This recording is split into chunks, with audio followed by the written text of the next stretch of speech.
Caitlin and welcome back to my channel.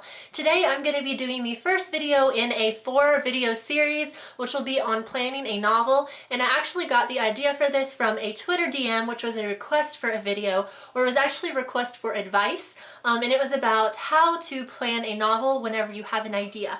And the girl who asked me this question, she is a reader, but she wants to start writing her very first book, which is super exciting, and so she was asking my advice on what to do because she has an idea but she does not know where to go from there.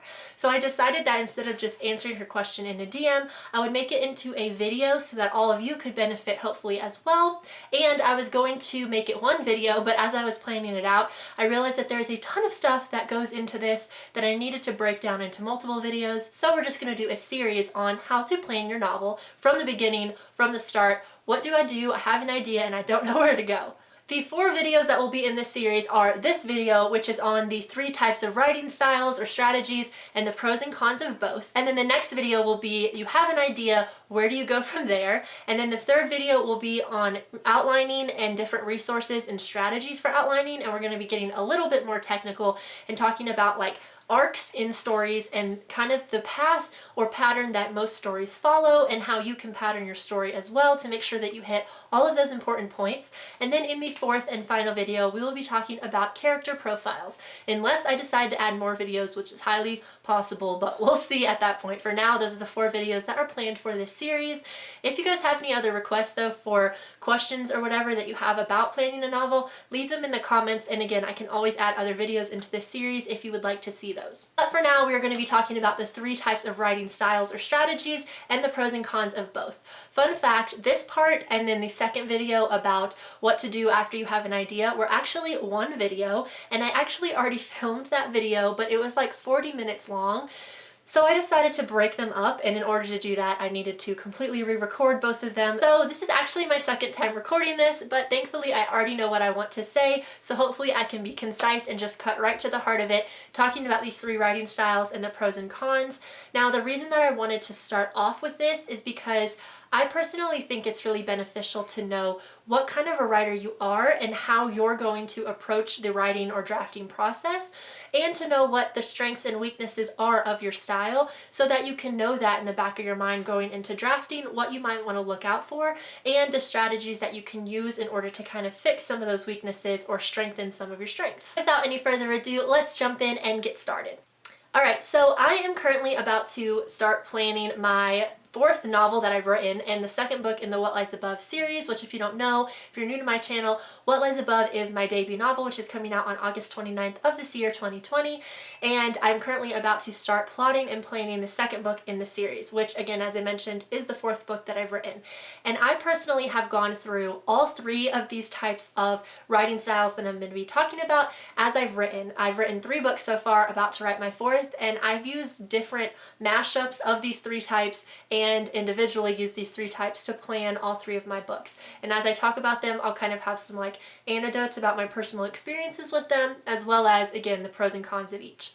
But since I am planning my 4th novel, this is a super great time to talk about planning and plotting because I'm in the throes of it right now, so I can share some of my experiences and share some of my experiences over the past 10 years of being a writer, what I've learned and mistakes that I've made, so that hopefully you won't make the same mistakes. But before we begin, and I will continue reiterating this throughout the video and really driving this home, writing is a really messy process, and so you are going to have to find the process that works for you. You can take any of these 3 styles, mash them together, take the pros and cons you want. Nothing in writing is easy or straightforward. It's very messy, and you're going to come up against lots of different pros and cons, lots of different trial and error as you write, and ultimately it is not about writing perfect, it is just about writing. And at drafting, which your plan is so that you can write your first draft, drafting is going to be messy, and all that the first draft has to do is exist. So whenever you go into drafting, don't try to get a perfect draft, just try to get a finished draft. All you want to do is get that story down. You can always go back and fix it in revisions. But I will say that having some kind of plan going into drafting your novel can be really beneficial for a lot of the reasons that I will talk about as we go through these 3 different types of writers. All right, so the first type of writer that we are going to be talking about is the plotter. This is the person who goes into planning their novel and they make a very thorough, very detailed, very organized plan for pretty much the entire book. They know all of their characters, they have character profiles for all of them, which again, if you remember, we'll talk about in the 4th video in the series, character profiles. But they have character profiles for all of their characters, they have character arcs, they have notes, they have a plot that they are following as they write. They basically know scene by scene, or at least chapter by chapter, what they want to write and where the story is going from opening to closure. Okay, so what are some of the pros and cons of a plotter? Well, some of the pros are that this person obviously goes into drafting with a very organized plan. They know what direction their story is headed, so if they ever get stuck, all they do is look at their outline and they know exactly where to go from there. They're very detailed and organized, and that's just how their brain works. They like having a plan, they like having direction, and so they always know where their story is going, which can be very beneficial. And I will say, again, one of my little anecdotes, I will say that the more books that you write, and especially if you are published or become published and are on a deadline, becoming a plotter is something that will really benefit you. So in my personal experience, I started off writing my very first book, Concealed, and I was totally not a plotter. I was one of the other types, which we'll talk about in a second. I was not a plotter. I jumped in, I didn't have an outline, I didn't have really a plan, and I just started writing the first chapter. I figured it out as I went along, and I added things as I went, as characters kind of came to me, as plot ideas came to me, and I changed a lot of stuff from beginning to end. I just went with where my inspiration was taking me. Whenever I wrote my second book, which was What Lies Above, I was still not a plotter and I didn't have a plan at all, but eventually I ran up against a wall where I had to sit down and start plotting and really think about where is this story going. And then with my third book, which was my YA fantasy, I was still not a plotter, but I ran up against a wall at one point where I had to sit down and plot and figure out the holes that were very gaping holes in my plot because I hadn't planned.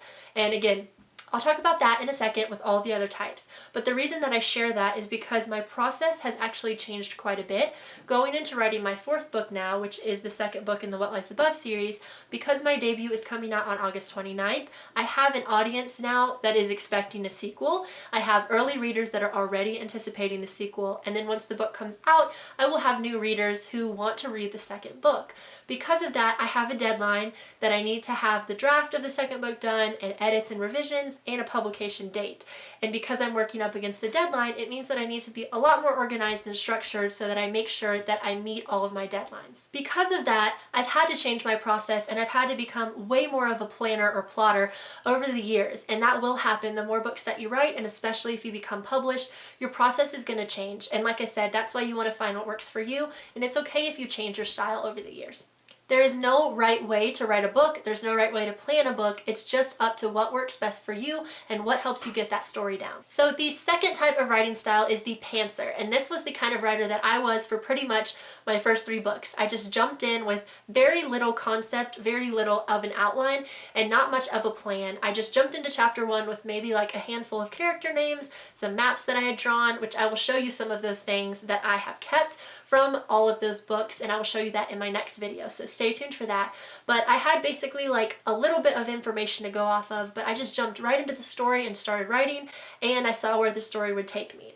Which, like I said, is not how I'm approaching my 4th book, but that is how I used to write.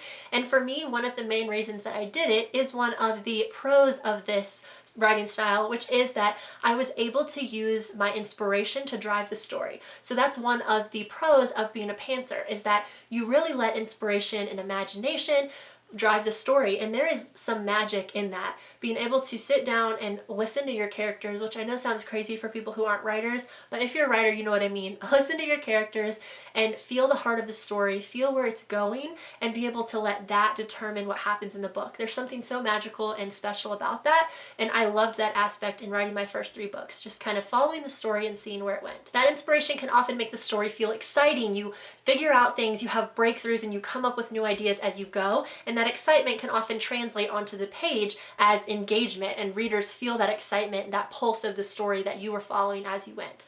That excitement can also avoid the dryness that sometimes happens if you have a very rigid outline, but you're writing scenes that you don't care about. You're writing scenes just because they're in your outline and not because you actually like them. That can often cause like stale or dry writing, which can be fixed in revisions, so don't worry too much about that if you are a plotter.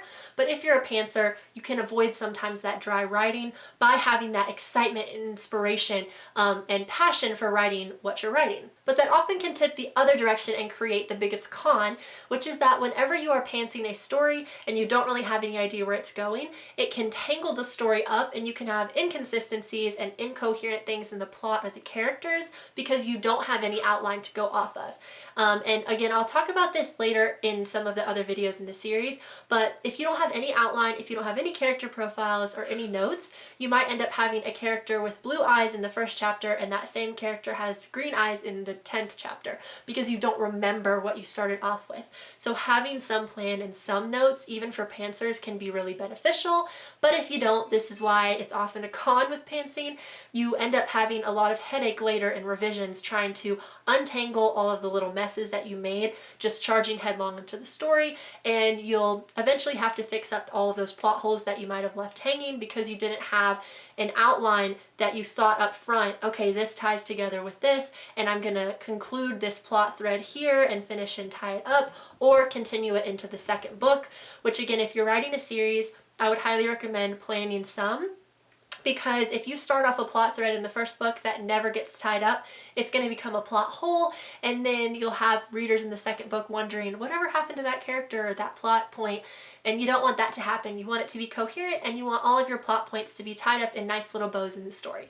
Alright, that leads us to the third and final writing style, which is a mashup of the two. So we have plotters, we have pantsers, and then we have plotzers, which is, like I said, a mashup of the two. These are people who will plan, like I said, some things, have some notes and some idea, but then they let all of those in-between scenes just come to them. They might have highlights of the story that they know that they want to like jump from point to point, but the in-between is completely up to the characters and completely up to them, and in the moment they just write whatever comes into their mind and wherever they feel like the story is driving to get to one point, from one point to the other. And this is the kind of writer that I have been in the past. If you remember, I said that I was a pantser, but then I would always hit a wall where I'd have to sit down and start plotting in order to fix up all of the little train wreck messes that I had made along the way that didn't make sense, and I needed to get a second wind to figure out where the book was going to finish and how we were going to get to the conclusion.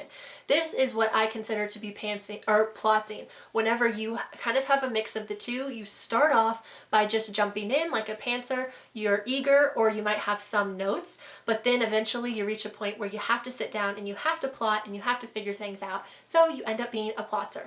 The pros and cons of being a plotzer is basically just the pros and cons of being a plotter mixed together with the pros and cons of being a pantser, which means that you have a myriad of different issues that might come up. But I will say that having, again, some kind of plan is definitely beneficial, but having the freedom to be able to go where you want and to pant some of the story is really great too. So I feel like being a plotter can be a wonderful thing. You have that mixture of structure and imagination, and they can work really well together. Now you might be asking why I'm even talking about all of this. Like I said earlier, the reason that I'm talking about these strategies and the pros and cons is because I think it's super beneficial that you can now look at each of these things, plotter, pantser, or a mixture of both, and ask yourself, what kind of writer do I think I am? Or if you've already written books, what kind of writer am I? Or what kind of writer do I want to be for my next book? Like I said, your process can change, mine definitely has. But acknowledging what kind of writer you are and the pros and cons of that writing style can help you go into drafting your book or planning your book with that in the back of your mind of, hey, these are some strengths and weaknesses of my writing style, and here's how I can address them and tackle them to make sure that I save myself some headache later. But like I said, writing is messy. Again, drilling that in, writing is messy, and you will have to refine your process as you write more books, or even as you're writing your first book. Figure out what works for you, and sometimes that's just trial and error, and it's just trying things and failing, or it's just trying things and succeeding and then keeping that for the next time around, because every book that you write will refine your craft, every book that you write will refine your process, or it will change it, develop it, and grow you as a writer. So if you're writing your first book, like the girl that asked me this question and requested this video, have grace with yourself because you are going to make mistakes and you are going to have a messy planning and drafting process, but you can always go back and fix it in revisions. Again, the less that you plan, the more you'll probably have to fix, but take it from somebody who decided to query her book, which is What Lies Above.